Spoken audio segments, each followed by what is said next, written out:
Hello everyone, welcome to easy academic solution. তো আশা করছি তোমরা সবাই অনেক বেশি ভালো আছো। তো আজকের এই ভিডিওতে আমরা আলাপ করব তোমরা যারা অষ্টম শ্রেণীর শিক্ষার্থী আছো তাদের বার্ষিক মূল্যায়ন যে পরীক্ষাটা হবে, তোমাদের বার্ষিক পরীক্ষার যে বিজ্ঞান বিষয়ের সিলেবাস কী কী থাকবে এবং প্রশ্নের ধরনটা কীরকম হবে, কোন কোন টপিক থেকে প্রশ্ন আসবে সেটা নিয়ে। তো তোমরা জানো তোমাদের অষ্টম শ্রেণীর বিজ্ঞানের সব কয়টা চ্যাপ্টারে আমি মোটামুটি ভিডিও দেওয়ার চেষ্টা করেছি। তো তোমরা সবগুলো চ্যাপ্টার দেখে নেবে কোন চ্যাপ্টার থেকে কী কী পড়বে এবং তোমাদের যে মেইন সিলেবাসটা মূলত কী কী পড়তে হবে সেটাও আজকে বলে দেবো। তো তোমরা যারা নতুন আছো এবং এখন যে চ্যানেলটিকে সাবস্ক্রাইব করে নিতে, তো সাবস্ক্রাইব করে নাও। তো তোমরা জানো তোমাদের যে বইটা আছে, যে অনুশীলন বইটা আছে, সেখান থেকে তোমরা কি করবে, তোমরা যাযাবর পাখির সন্ধানে এই চ্যাপ্টারটা পড়বে, তারপর সবুজ বন্ধু চ্যাপ্টারটা পড়বে এবং এরপরে দেখো কি আছে তোমার ফিল্ড ট্রিপ যে চ্যাপ্টারটা আছে, ফিল্ড ট্রিপ, তারপরে আমাদের ল্যাবরেটরি, তারপরে জীবজগতের বংশলতিকা, এটা পড়বে। এগুলো হচ্ছে কি তোমার যে অনুশীলনী বইয়ের সিলেবাস, অর্থাৎ এই 5টা চ্যাপ্টার পড়লেই কিন্তু তোমার অনুশীলনী বইয়ের সিলেবাসটা কী হয়ে যাবে, কাভার হয়ে যাবে।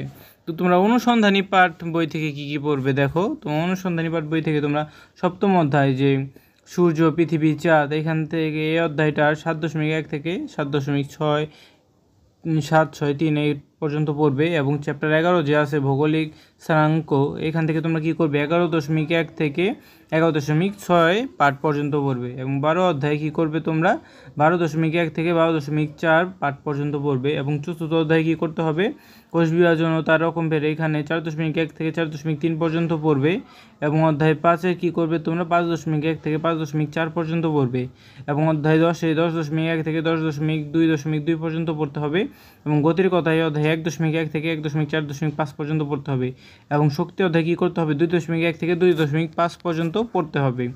এরপরে কি আছে যে পরমাণুর গঠন, এখান থেকে তোমরা কোন পর্যন্ত পড়বে 3.1 থেকে 3.4.1 পর্যন্ত পড়বে এবং অধ্যায় 8-এ তোমরা কী করবে যে রাসায়নিক বিক্রিয়া, এই অধ্যায়ে 8.1 থেকে 8.5 পর্যন্ত পড়বে এবং অধ্যায় 4-এ দেখো কোন পর্যন্ত পড়বে 4.1 থেকে 4.3 পর্যন্ত পড়বে। তো এই ছিল তোমাদের যে পরীক্ষার সিলেবাস।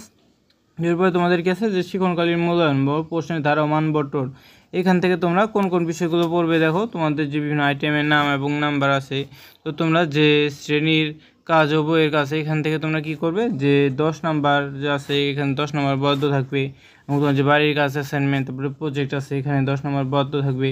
ব্যবহারিক কাজেও তোমাদের কয় নাম্বার 10 নাম্বার বরাদ্দ থাকবে। তো এই ছিল মূলত তোমাদের সিলেবাস। তো দেখো তোমাদের সামষ্টিক মূল্যায়নে কোন কোন টপিক থেকে প্রশ্ন আসবে। বহু নির্বাচনী প্রশ্ন থাকবে তোমার, দেখো 15টা থেকে 15টা অ্যান্সার করতে হবে এবং এখানে তোমার 15 মার্ক থাকবে, এখানে ভুল লিখেছে, এখানে 15 হবে, 15 মার্ক থাকবে। এক কথা উত্তর থাকবে 10টা, এখান থেকেও তোমার কি করবে যে 10টা থাকবে, অর্থাৎ 10 আর এই 15 মিলে তোমার কত নাম্বার থাকবে, টোটাল থাকবে 25, অর্থাৎ এখানে টোটাল থাকবে 25 মূলত। এই বহু নির্বাচনের অংশে কিন্তু 25 না, বহু নির্বাচনী প্লাস এক কথা মিলে হবে কি তোমাদের 25। সংক্ষিপ্ত প্রশ্ন থাকবে 10টা, এখানে থাকবে 20 নাম্বার। রচনামূলক প্রশ্ন থাকবে তোমার 5টা, 3টার উত্তর করবে এবং থাকবে 15 নাম্বার এবং রচনামূলক প্রশ্ন যেটা দৃশ্যপট নির্ভর, সেখানে 7টা থেকে 5টার উত্তর করবে এবং সেখানে পাবে তোমরা 40 নাম্বার। এই গেল তোমাদের 100 নাম্বার। তো এই 100 নাম্বারকে কী করা হবে আবার 70-এ কনভার্ট করা হবে, অর্থাৎ তুমি যদি 100 পাও তাহলে পাবে কত 70, আর যদি 90 পাও, 90 পেলে কত হবে, 90 পেলে হবে 63। তো এই ছিল মূলত তোমাদের সিলেবাস। তো পরবর্তী ক্লাসে আমরা কী করব, পরবর্তী ভিডিওতে তোমাদের যে অষ্টম শ্রেণীর বিজ্ঞান বিষয়ের প্রশ্নটা কীরকম হবে সেই বিষয়ে আলোকপাত করা হবে। তো তোমরা যারা নতুন আছো এবং এখন যারা এই চ্যানেলটিকে সাবস্ক্রাইব করে নি, দ্রুত সাবস্ক্রাইব করে নাও। তো সবাইকে ধন্যবাদ জানিয়ে আজকে এখানেই শেষ করছি।